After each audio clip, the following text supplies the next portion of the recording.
one day in a few generations, children will be living a complete dystopian nightmare and we won't know how they got there. So do something about it now while you can. You know what?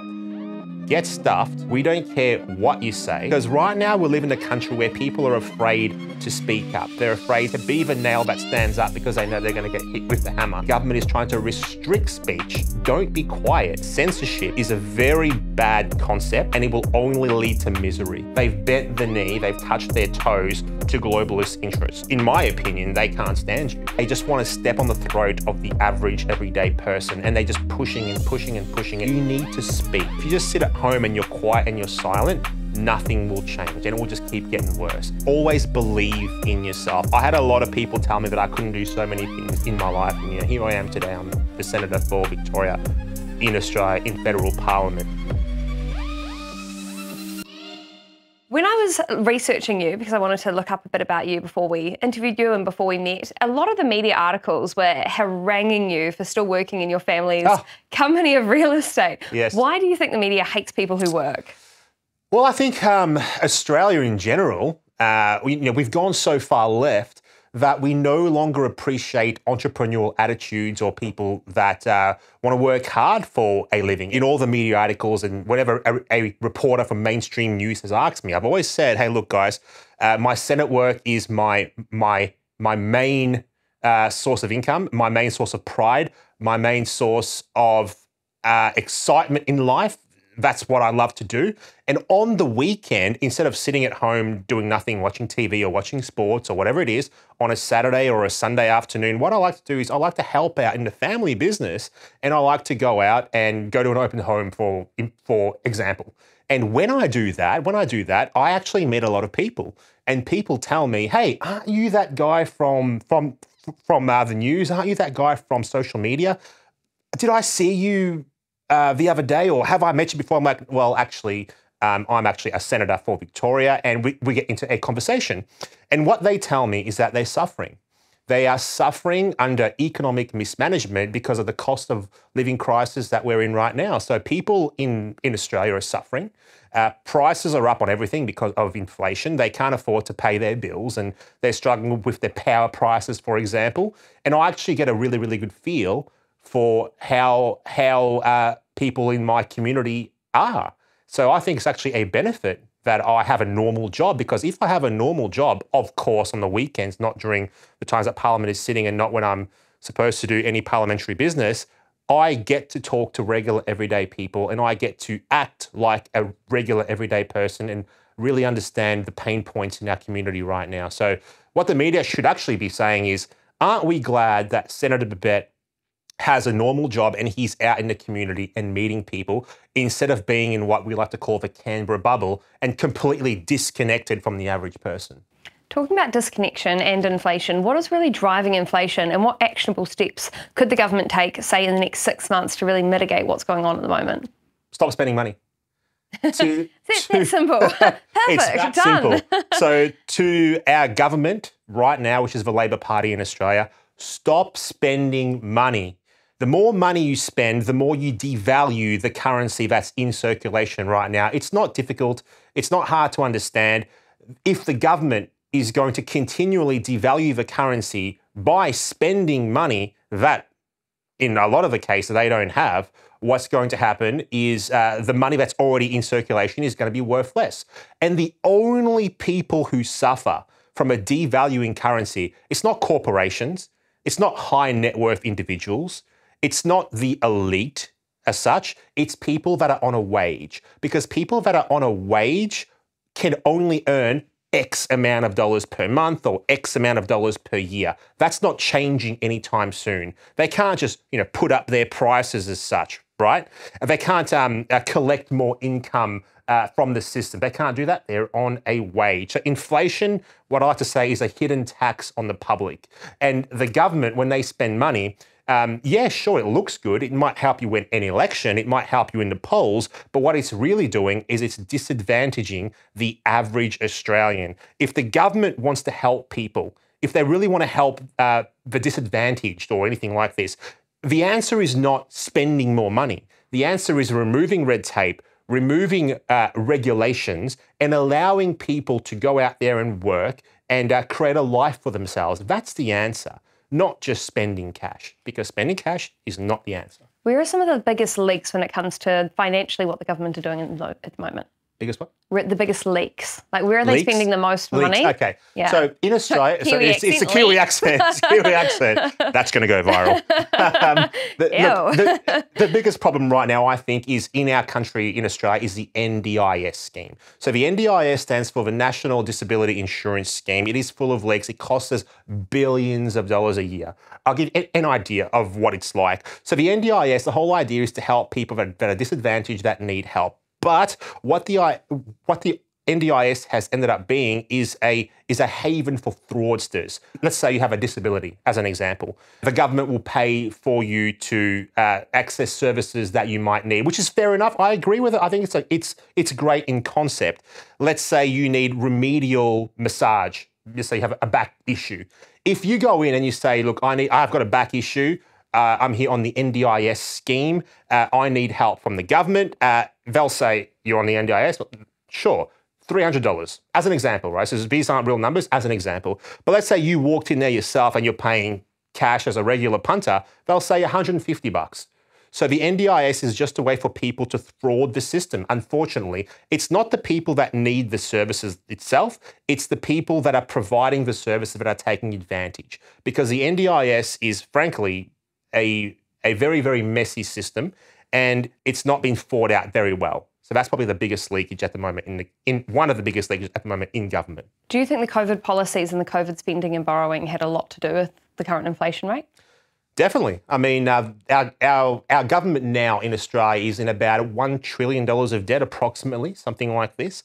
That $1 trillion was spent on all sorts of things during the COVID lockdown. What they should have done is they should have looked at countries like Sweden, for example, that didn't lock down, or states like Florida that did kind of lock down initially. But then when the data came out and the data showed that, hey, these lockdowns are counterproductive, it's not really working, they changed their direction. That's what they should have done. Looked internationally and said, what's working overseas? What can we do here in Australia that is going to be beneficial for our country based off best practice overseas? But they didn't do that. And now we're saddled with, $1 trillion of debt in Australia. And who's going to pay it off? The average everyday punter is going to pay it off through their taxes. It's not right. It's an example of government overreach, and we need to put an end to it.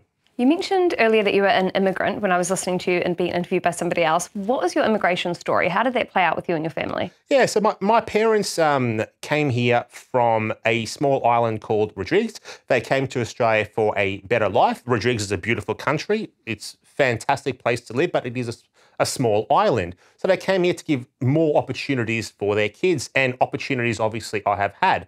I absolutely love Australia. I think Australia is a beautiful country, and I've travelled a lot across the world as well. And every time I come back home, I always think how lucky I am to live in a country like Australia, because in Australia, there is nothing stopping you from achieving whatever you want to do. You can be a troll on Twitter, you can be an actor, you can be a politician like me, you can own a small business, you can own a large business. Nothing at all is stopping. It just comes down to how hard you want to work and how much effort you want to put in. That's why I love Australia so much. I'm very blessed to be here. And I think the issue with Australia right now, and possibly many other Western countries, is people don't appreciate what they have because they haven't travelled outside of their borders to see how other people in less fortunate countries live. And I think in the West right now, we've got a lot of naysayers, a lot of people, especially in our educational institutions, that are talking crap about our respective countries and not really appreciating how good we have it here. So to those people, I say, knock it off. If you go overseas and you see how some other people live, you would be more appreciative of what we have here in our respective homes. You spoke earlier about communism. Can you describe your interpretation of communism? Look, communism is an overbearing government that controls the means of production. That's what it really is, right? And I think when you take away individual liberties, when you take away an individual's ability to create and to have ownership over what they make, then what you're really saying is that, you want to crush the human spirit. You want to crush the human soul. You want to take away what it means to be a person. And obviously, I'm not a fan of communism. I don't think anyone should be, because we've got to keep in mind that communism, as we know in the 20th century, has resulted in the deaths of approximately, by some accounts, of 100 million people. Communism sounds great in a textbook, but communism in practice really means authoritarian governments. It means prison camps. It means death. It means you're not able to feed your children. It means suffering. That's what it really, really means. And not just communism, socialism as well. Socialism is, for lack of a better word, the cousin to communism. All of these things that I dislike about communism, in socialism, it is just communism light. So I like to push back against both of those ways of thinking. Do you see aspects of Marxist socialism coming into play here in Australian politics and in some of the policies they're trying to introduce? Absolutely, absolutely. With all the culture war stuff that we're seeing right now in our country, where they, really going after, the culture of the youth, we're seeing a lot of that today. And I think Australians, because we've had it so good for so long, we don't really recognise, or possibly want to recognise, what's happening in our culture. But I think the important thing is that the Australian people realise that there are nefarious actors in our institutions at the moment that would like our nations to go in a different direction than what they're going at the moment. And that direction will not lead to a good place over time. What we need to do is we need to rediscover a love of country. We need to rediscover a love of individual freedoms and rights. And we need to say to the government that we are free and sovereign people, and we want to live our lives how we want to live our lives, and we want you to stay out of it as much as possible. There will always be a place for government, of course. You need government, but government should be as small as possible and as weak as possible to get as much done as they can, but at the same time staying small so that they don't overreach into people's lives. Who are the people that are driving this idea of Marxist socialism, communism in Australia? Do you think it's idealistic people that have come up through the academic sector? Idiots. I think it's absolute idiots. It's people that have never opened a history book. That's what it is. It's people that have no understanding of what's happened, 60, 70 years ago and how things really could be today. It's kids. It's kids mostly that have grown up in a safe nation, that have come up through the ranks and have never experienced what life was like in some of these European countries where we've seen communism and socialism really, really take hold. It's just people that refuse to understand history. I am a student of history. I understand what's happened previously, and I understand where we're heading as a people if we keep going down the path that we're going down now. If more people open history books, we wouldn't be experiencing what we're experiencing right now. And it's a shame that we're in the position that we're in now, where people like me have to stand up and, fight for what I think are very simple things, but that other people just refuse to comprehend and understand. You have a vote coming up soon for something called The Voice. Can you explain to Kiwi listeners what The Voice means? No one knows what The Voice means, because not even the Prime Minister of our nation knows what The Voice means. But, essentially what it is the government wants to create a voice for Indigenous people in Australia. That voice will have the ability to influence government decisions. So as an example, if there is a piece of legislation that's coming up through the Parliament that's going to affect Indigenous people, which, let's be honest, it's absolutely everything affects Indigenous people because they're people just like everyone else, then this voice will have a say on what happens, right?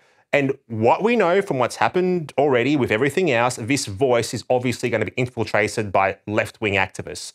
And these left-wing activists will have a direct say, without being elected officials, in what happens in our nation.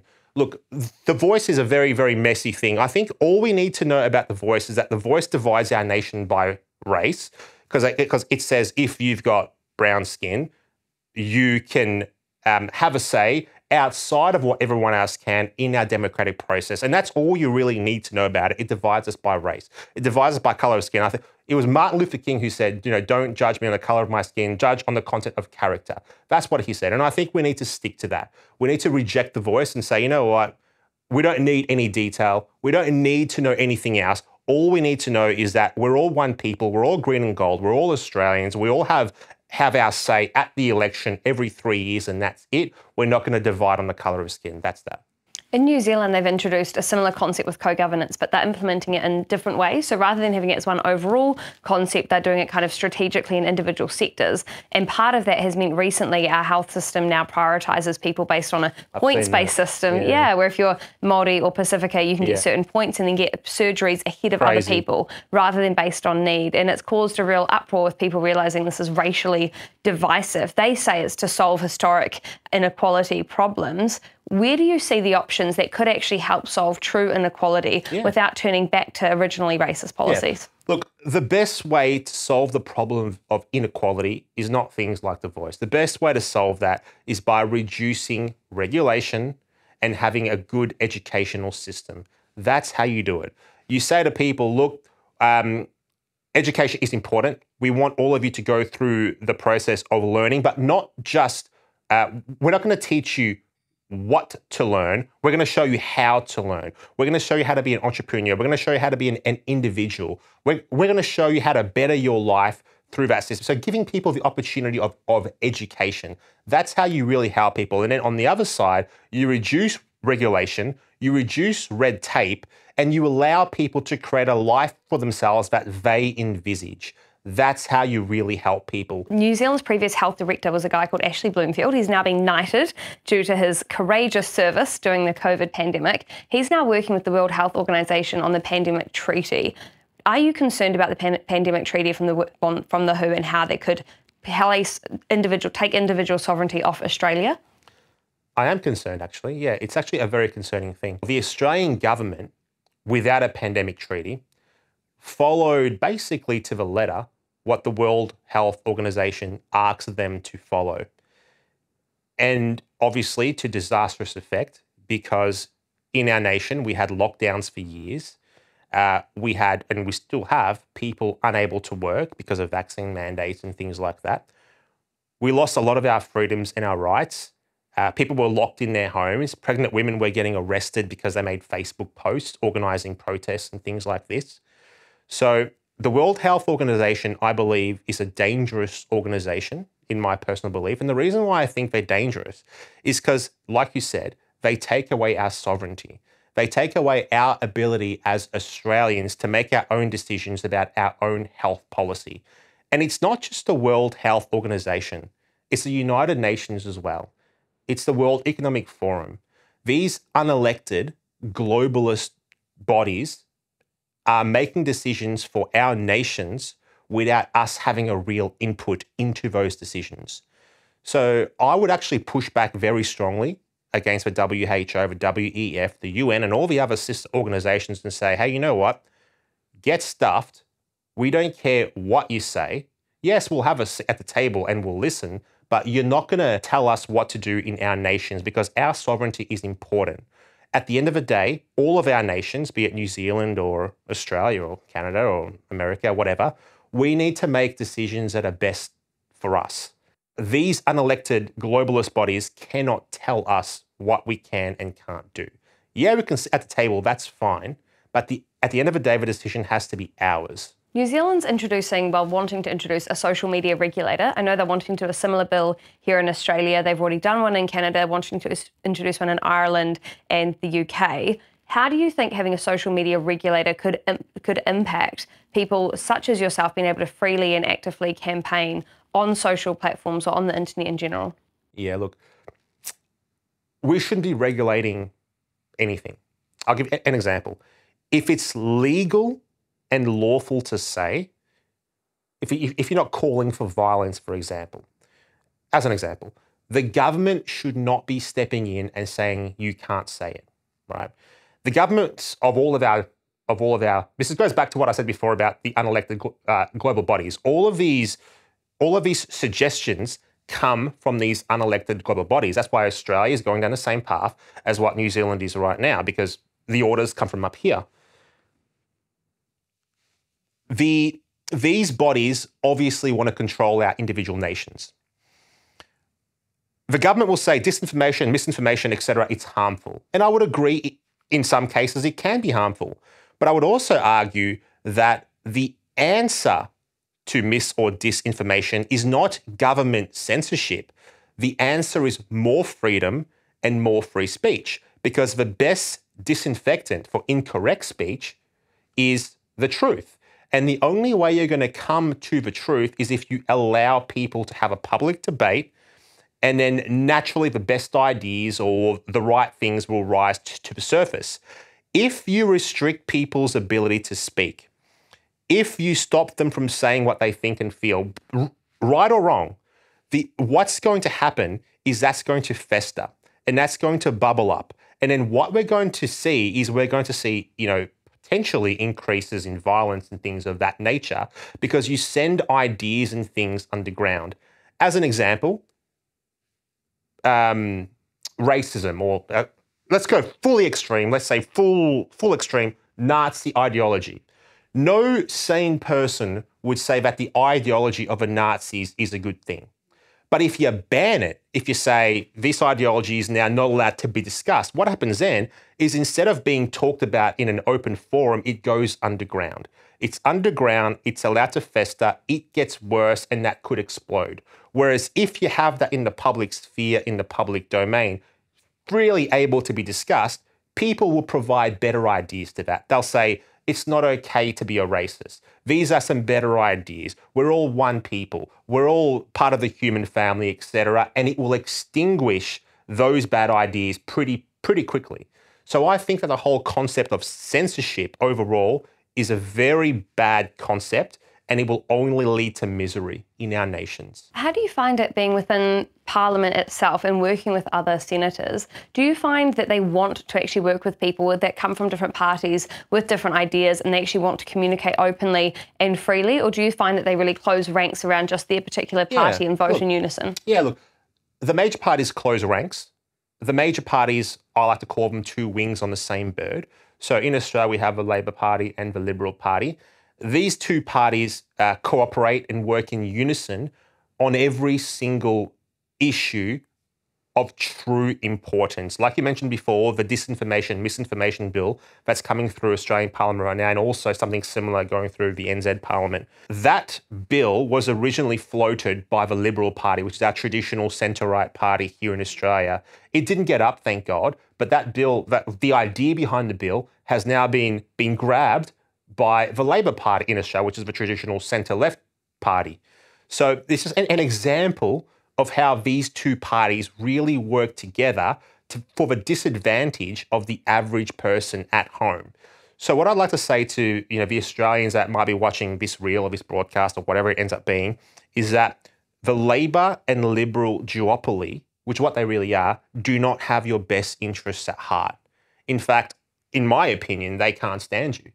So I would say to them, move away from voting for these two major parties and look at your minor parties instead, because your minor parties are more authentic, they're closer to the ground, and they actually care, most of them actually care about the future of our country. So that's very important for people to understand. What are your top 3 issues heading into this year? Well, we're already halfway through this year, but what are some of the main key issues that you think everyday average Australians are facing on a parliamentary level that they might not know about? Yeah, obviously at the moment, front of mind is the disinformation bill. That is huge, because if you say that the government can decide what is mis or disinformation, and you say that the government has the right to remove that content from the internet or from podcasts or from website, etc., that's a very, very dangerous thing. Because you've got a government right now that you might agree with, but what happens in 5 and 10 and 15 years and 20 years when those laws are in, when a government comes to power that you may not agree with? That's very, very dangerous stuff. The next thing is obviously cost of living. We're going through a huge cost of living crisis right now. People are genuinely suffering from economic mismanagement. And the third thing is probably this whole net zero agenda that we have going on right now. The whole net zero agenda, the elite, the people that run the world right now, they like to say, it's about saving the world. But, we'll save the world if we tax you more. We'll save the world if we give you more regulations. We'll save the world if we take away cheap energy. It's absolute madness. What it really is it's a way to centralize power and give the people at the top of that pyramid more and more control over your life. And I'll give you a fourth one as well. I know you didn't ask for it, but I'll give you a fourth one. The fourth thing that I think is really important that people understand right now is the central bank digital currency. Now, for people out there who may not know, what the central bank digital currency is essentially programmable digital money, where the government will know exactly how much money you have, of course, where you've spent it, what you spent it on, where it's going, if it's coming in, if it's going out. And because it's programmable, they can decide what you can and can't do with your money. I'll give you one example. So they might say, okay, yeah, you've spent too much money on red meat this month. And because we've signed up to this net zero agenda, next month, because it's going to take up too much carbon, you can't have red meat. Or, you were supposed, you want to buy an international flight, but you can't because your international flight emits too much carbon. So I think the central bank digital currency is one of the biggest things that people need to be aware of right now in our country. If people are concerned about this, what can they do to actually take a stand against it? Because I agree centralised digital currencies are a real concern. They're a concern around many countries around the world. But what can the average everyday person actually do? They can do a lot. So what they can first and foremost do is take a greater interest in the political process. And if they already have an interest in the political process, what they can do is they can make their friends and family aware of what's happening right now in our nation, of the issues like the CBDC and social credit scores and all these kind of things. So the things that I would ask people to do right now that understand the problems, that understand what's happening, is don't be quiet. Talk to your family, talk to your friends, talk to your colleagues at the water cooler at work. Share the information that you have. Because right now we live in a country where people are afraid to speak up. They're afraid to be the nail that stands up because they know they're going to get hit with the hammer. They're going to forget that stuff and they've got to speak, which goes back again to the disinformation and misinformation which we talked about earlier, where government is trying to restrict speech. So be brave. Courage is contagious. Don't let the system, the government, or whatever it is, anyone else silence you. You need to speak. And if you speak, if you spread your knowledge, things will change. And obviously, this goes without saying, volunteer and join a political party. It doesn't have to be my party, but join a party that aligns with your values and get out there and become a part of the process, a part of fixing things. Because if you just sit at home and you're quiet and you're silent, nothing will change and it will just keep getting worse. And then your children will one day wake up in a country that you don't recognize anymore. And because they've grown up in the system as it exists at that time, to them it will be normal. And the generation after that, and the generation after that, et cetera, et cetera. And one day in a few generations, children will be living a complete dystopian nightmare and we won't know how they got there. So do something about it now while you can. What made you want to get into politics? I've always been interested in the political process, but what made me really interested in politics and wanting to get in my hands in there and get stuck in is the overreach of the global elite. The global elite have always existed. They've always wanted power, and fair enough, I can understand that. But they've created a world today where they just want to step on the throat of the average everyday person, and they're just pushing and pushing and pushing it, and it's just getting too much. And I had to stand up and do something about it. And I had to say, you know what? We understand that there will always be, a global elite, and there will always be the average person. We get that, but you can't keep pushing like this. And what really, really tipped me over the complete edge was the global response to COVID. Because anyone who looks at COVID for more than 10 minutes really understands what COVID was. COVID was a way to centralize power. COVID was a way to get more control.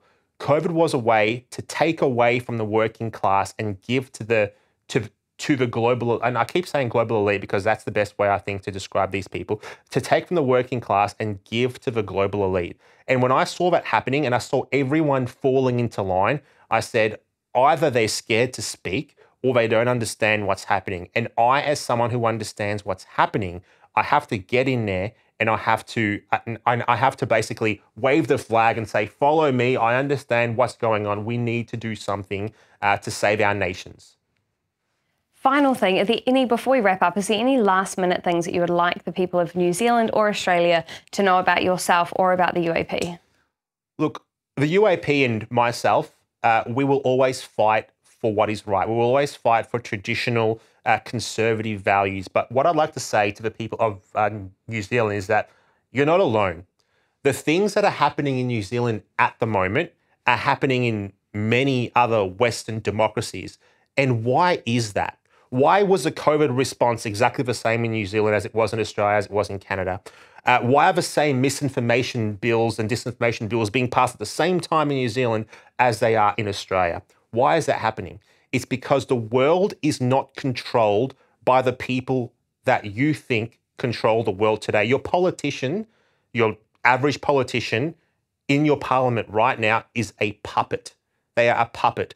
They take their orders from someone else. They take their orders from globalist interests. Those people are, like the United Nations, the World Economic Forum, the WHO, etc. All those globalist organizations. That's who they take their orders from. These people are unelected. They are unaccountable. They could not give a stuff about you or your nation. So I would say to the people of both of our countries, I would say, take a greater interest in the political process. Do something about it and stop voting for the establishment parties. The establishment parties are there to give you the illusion of choice. There's a party on the left or a coalition of parties on the left, and there's a party on the right or a coalition of parties on the right. These people are establishment lackeys. They're not genuine everyday people that really care about you and your nation. And if they are, they've bent the knee, they've touched their toes to globalist interests. Stop voting for them, take a greater interest, and vote for minor parties and individuals and candidates that have proven that they care about your individual nations and support them. That's what I would say to those people. And finally, outside of politics, what's your one great piece of life advice?